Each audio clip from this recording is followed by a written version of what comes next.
Entrevista Venevisión, líder en opinión, por tu canal independiente, Venevisión. ¿Qué tal, amigos? Muchísimas gracias por acompañarnos en Entrevista Venevisión. Ya estamos listos para iniciar nuestra conversación con el invitado del día de hoy. Él es Elías Jagua, diputado ante la Asamblea Nacional en representación del Partido Socialista Unido de Venezuela. Gracias por estar con nosotros hoy. Gracias, Andrina, y a Venevisión por permitirnos este espacio. Muy interesante iniciar la conversación señalando que hoy es el Día Mundial de la Paz. Ya en los discursos ante la ONU se trataba este tema y el tema de la paz ha sido bien controversial en Venezuela, sobre todo tratando de vincularlo a los derechos políticos de los venezolanos y cómo se pudiera dirimir la paz a través de un referéndum revocatorio, que ha sido uno de los argumentos centrales de la oposición venezolana. ¿Qué hace falta en Venezuela para que exista la paz? Mira, en primer lugar, el concepto, el derecho humano a la paz, como lo ha establecido Naciones Unidas, tiene que ver con la garantía de que los pueblos puedan desarrollarse, puedan lograr la prosperidad, y la única manera de hacerlo es con un clima de estabilidad política. Y los estados, además, están obligados a garantizar el derecho a la paz de los pueblos. Y más allá de un problema de derechos, creo que es un problema ético. Los dirigentes de un país están obligados a garantizar la victoria de un pueblo, que es la paz. La guerra nunca será la victoria de ningún pueblo, ¿no? Será el desastre, será la muerte, será la destrucción, la autodestrucción. Por eso nosotros hemos insistido, el gobierno del presidente Nicolás Maduro, a la oposición, la necesidad de sentarnos a dialogar, ¿no? Para lograr unos acuerdos mínimos de estabilidad política que permitan dirimir todo el conjunto de controversias que se han venido desarrollando a lo largo de estos años, pero especialmente estos últimos meses. Y nuestra propuesta sigue siendo esa. Vamos a sentarnos para garantizar un mínimo de estabilidad política que permita la recuperación de la prosperidad económica y social en Venezuela. En este sentido hay varias aristas. El tema político concerniente al diálogo, el tema electoral, porque para la oposición venezolana la realización del referéndum revocatorio de esa medición ante las urnas es determinante para que exista paz y tratar de detener un poco la presión en la calle, y también el tema de la seguridad de los venezolanos, porque también para que exista paz no debería haber criminalidad.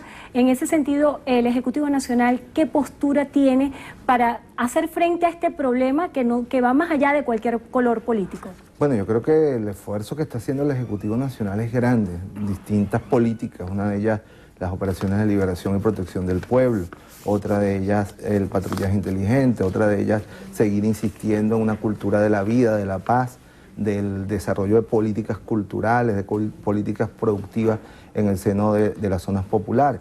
Pero respecto al otro tema, mira, no siempre unas elecciones son una garantía de estabilidad, por el contrario, un proceso electoral en medio de una confrontación, de unas reglas de juego desbordadas como se han producido en Venezuela tras los intentos del Parlamento de desconocer el resto de los poderes, no son garantía de una estabilidad política. Por eso es importante recordar el precedente del año 2004. El referéndum del 2004 fue precedido, valga la redundancia, de un acuerdo político en el marco de la mesa de negociación que en aquel momento fue acompañada por la Organización de Estados Americanos. O sea, fue consecuencia de ese proceso de diálogo del referéndum en ese momento. Y cuando fuimos al proceso de elecciones, mira, ganó el comandante Chávez en su oportunidad y todo el mundo lo reconoció, salvo Henry Ramos Alud, que todavía estamos esperando las pruebas, pero el país sintió que ciertamente el comandante Chávez había ganado y se abrió un amplio periodo de estabilidad política. Y si el comandante Chávez hubiese perdido, también se hubiese aceptado y no hubiese pasado nada. Reflexionemos, yo dejo la pregunta a todos. ¿Ustedes creen que ahorita un proceso de esas características va a generar esa estabilidad política que generó el 2004? No, va a generar una escalada de conflictividad. Para la oposición venezolana el planteamiento es fundamental. No solamente se trata de un cambio de un presidente, sino también un cambio de un modelo político. O sea que la respuesta para la crisis económica, política, social, para la oposición venezolana está al frente de ese proceso electoral, el referéndum revocatorio, que se ha insistido mucho debería realizarse este año, pero distintos voceros del gobierno nacional han dicho que el referéndum no va este año. ¿Cuál es el planteamiento en este sentido? Mira, en primer lugar, nosotros no estamos apostando al referéndum revocatorio, nosotros estamos apostando a que el proyecto que representamos, ¿no?, que hemos venido construyendo y que ha sido en la primera década de este proyecto los años de mayor prosperidad para el pueblo venezolano en materia de ampliación de todos sus derechos, de la recuperación y ampliación de todos sus derechos humanos fundamentales. De manera que quienes quieren referéndum son los dirigentes de la oposición. Y eran ellos los llamados a hacerlo a tiempo, hacerlo desde el mes de enero, promoverlo desde el mes de enero, y luego hacerlo bien y no de la manera fraudulenta como lo hicieron en la primera etapa. El que no haya referéndum revocatorio este año, como todo así lo indica, es una responsabilidad de la dirigencia de la oposición. Nosotros creemos que esa no es solución, sino profundización del conflicto. Creemos que la solución es el diálogo, la Comisión de la Verdad y la Justicia, la normalización de las relaciones de los poderes públicos, que la Asamblea respete al Ejecutivo y al Poder Judicial y que estos a su vez reconozcan a la Asamblea Nacional, la renuncia por parte de la oposición a la violencia como un chantaje permanente sobre la sociedad y el cese de la promoción de la campaña internacional que genera graves consecuencias en lo económico para Venezuela. Acerca de ese tema internacional yo quisiera hablar, pero más adelante, acerca de la postura de Mercosur y sobre todo comprendiendo que usted también fue canciller de la República. Pero volviendo al tema electoral, no ha habido un pronunciamiento oficial por parte del Consejo Nacional Electoral en las últimas horas, a pesar de que se había dado el anuncio de que en estos días se tendría la disposición acerca de la recolección del 20%. Muchos atribuyen a este no pronunciamiento del Consejo Nacional Electoral a que existe complicidad del ente comicial con el Ejecutivo para tratar de postergar este proceso de recolección de firmas. Mira, el CNE, cuando diga y en las condiciones que diga, nosotros lo acataremos, como lo hemos hecho siempre, ¿no? Y yo creo que esta campaña contra el CNE ya debe parar, porque hay un CNE que es positivo cuando la oposición gana o cuando accede a sus condiciones, pero es un CNE entregado al gobierno cuando actúa de acuerdo a lo que son los criterios técnicos que están establecidos. De manera que al respecto nosotros vamos a esperar lo que el CNE diga y eso será santa palabra para nosotros. Se inició el segundo periodo de sesiones de la Asamblea Nacional y el día de ayer se juramentó al Comité de Postulaciones. También se está haciendo la evaluación no solamente para el reemplazo de los rectores del CNE, sino también de los magistrados. En el marco del escenario de las últimas sentencias del Tribunal Supremo de Justicia, ¿qué legalidad o qué legitimidad tienen estos actos? La selección de magistrados es totalmente ilegal, porque no hay vencimiento del periodo de ninguno de los magistrados y por lo tanto la Asamblea Nacional no puede revocar a los actuales magistrados para elegir a otros, ¿no? La Constitución es muy clara respecto a un procedimiento para revocar a un magistrado y quien tiene la competencia para iniciar el proceso es el poder moral de nuestro país, ¿no? Y respecto a lo del Consejo Nacional Electoral, bueno, tanto que criticaron y al final terminaron constituyendo un comité de postulaciones totalmente parcializado con la oposición. Y bueno, vamos a esperar que se desarrollen los acontecimientos en los próximos días para ver, bueno, el carácter realmente de amplitud y de tolerancia que efectivamente demuestra esta mayoría en la Asamblea Nacional, que ya sabemos que no es ninguno. ¿Cuál ha sido, desde su punto de vista, la gestión que ha adelantado la Asamblea Nacional desde su inicio, desde su instalación? Bueno, es lamentable, ¿sabes?, que después de tener un parlamento durante más de 16 años, de donde salieron las mejores leyes para proteger al pueblo, por ejemplo, la ley del deudor hipotecario, que eliminó los créditos indexados, que eliminó toda esta estafa de los créditos balones, ¿no?, y que permitió que más de 80.000 familias de clase media pudieran tener un apartamento o una casa en condiciones justas, ¿no? O las leyes de protección social que permitió pasar de 200.000 pensionados a 3 millones de pensionados, o las leyes del fortalecimiento del poder popular o de reconocimiento a sectores históricamente excluidos como los indígenas, los afrodescendientes, ¿no? Nunca antes había habido un periodo en el Parlamento venezolano donde se legislara a favor de las grandes mayorías, ¿no? Y ahora en estos 6 meses hemos visto la restauración absoluta del viejo modelo parlamentario, con todos sus vicios, incluyendo la parlamatraca, incluyendo... ¿Cómo es eso de la parlamatraca? Bueno, se ha venido denunciando y nosotros estamos investigando seriamente que hay un conjunto de diputados ligados a la Comisión de Contraloría que para evitar investigaciones ciertas o infundadas de servidores públicos y de empresarios, han creado oficinas paralelas donde los llaman y pretenden cobrarles comisiones para parar o no.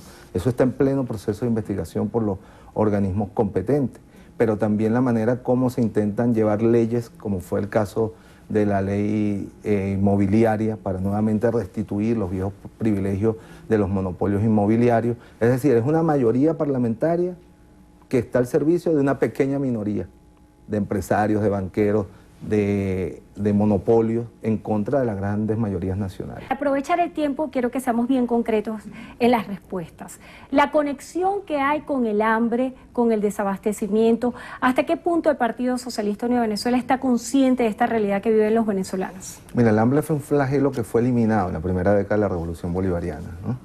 De manera que ciertamente en estos últimos meses se ha visto vulnerado el derecho a la alimentación de algunos sectores de la población venezolana, y la respuesta del gobierno ha sido incrementar sus esfuerzos para protegerlo.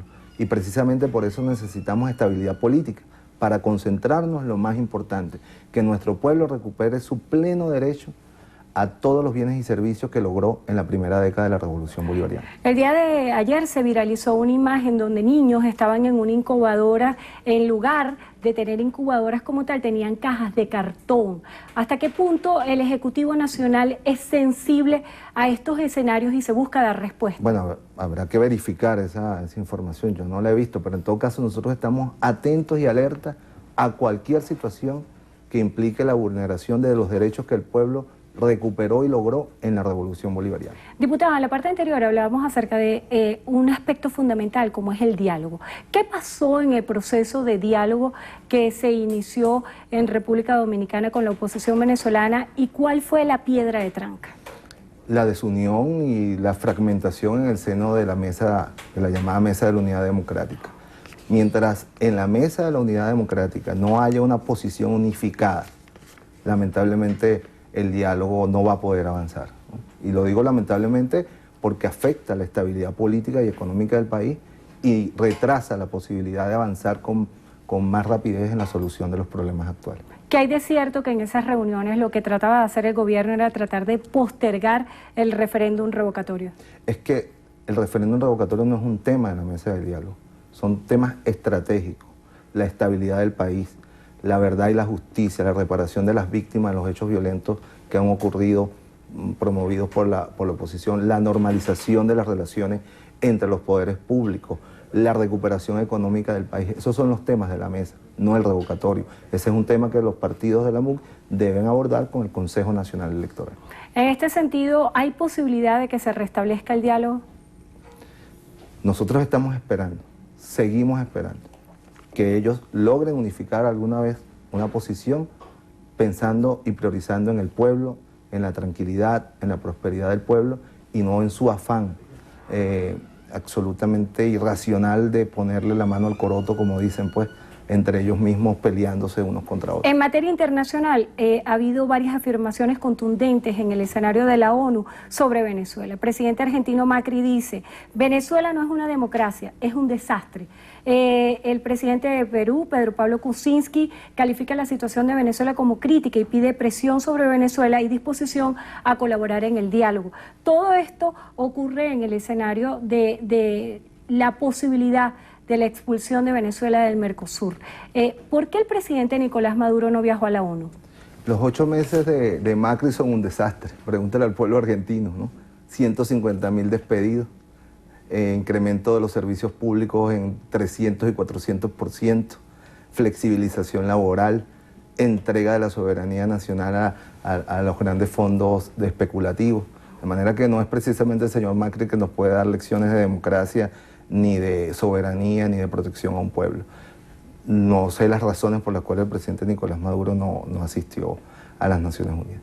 La posibilidad de expulsión de Venezuela del Mercosur, ¿qué impacto tendría en lo concreto para todos los ciudadanos? Es totalmente ilegal, no hay ninguna razón para expulsar a Venezuela del Mercosur y afectaría, entre otras cosas, bueno, nuestra participación en el Parlamento del Sur, las relaciones comerciales que se han venido construyendo a partir de Mercosur, nos afectaría como ciudadanos a la hora de viajar a esos países. ¿Y los venezolanos que están en esos países? Allí perderían, bueno, los privilegios, por llamarlo de alguna manera, que tienen en este momento, que en 3 meses pueden lograr la residencia, en 1 año la nacionalidad. Se verían severamente afectados los venezolanos que viven. Vamos a revisar las preguntas de la audiencia. Inés Oscati Bermúdez pregunta, si ustedes abogan por los derechos de todos, entonces ¿por qué no quieren el revocatorio como un derecho de todos los venezolanos?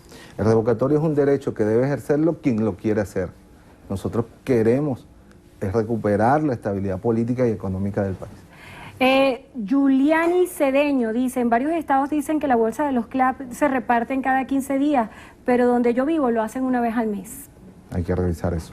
José Useche, pregúntele a Elías, ¿por qué cuando Chávez se promovía la democracia participativa y protagónica y con Maduro no cambiaron las reglas? Yo creo que el presidente Maduro tiene una consecuencia con ese principio, ¿no? Tal vez a nivel de funcionarios locales, estadales o funcionarios de la burocracia no, pero ciertamente el pueblo tiene que seguir exigiendo la democratización y el empoderamiento de las organizaciones del poder popular. Pregunta Jesús Eduardo, ¿por qué siempre que la MUD convoca una marcha el PSUV también lo hace? ¿Eso no es buscar violencia? No, eso es demostrar que el chavismo no está acabado, para que nadie se equivoque. Que el chavismo es una fuerza orgánica de millones de hombres y mujeres que creemos en una idea, que creemos en un proyecto, que creemos que hemos logrado cosas para Venezuela, así como hemos cometido fallas y que tenemos voluntad de rectificarla, pero que no nos vamos a dejar atropellar por nadie. ¿La caída en la popularidad del chavismo usted cree que es un hecho reversible? Mira, hay que ver, hay mayorías electorales y otra cosa es el modelo y los valores en los cuales cree una sociedad. Yo creo que los valores de igualdad, de democratización de la propiedad, de protagonismo popular, como preguntaba el compañero que llamó pidiendo que se siga profundizando el poder popular, la democracia, son valores que están intactos en la sociedad. Reveses electorales tiene cualquier fuerza política. Nosotros tuvimos un revés electoral en el pasado y estamos trabajando para recuperarnos de ese revés electoral. Bueno, agradecemos Gracias. a Elías Agua, diputado ante la Asamblea Nacional en representación del Partido Socialista Unido de Venezuela, estar con nosotros hoy en Entrevista a Venevisión. Gracias. Gracias a ti. Y gracias a ustedes también por habernos acompañado. Que tengan todos feliz tarde.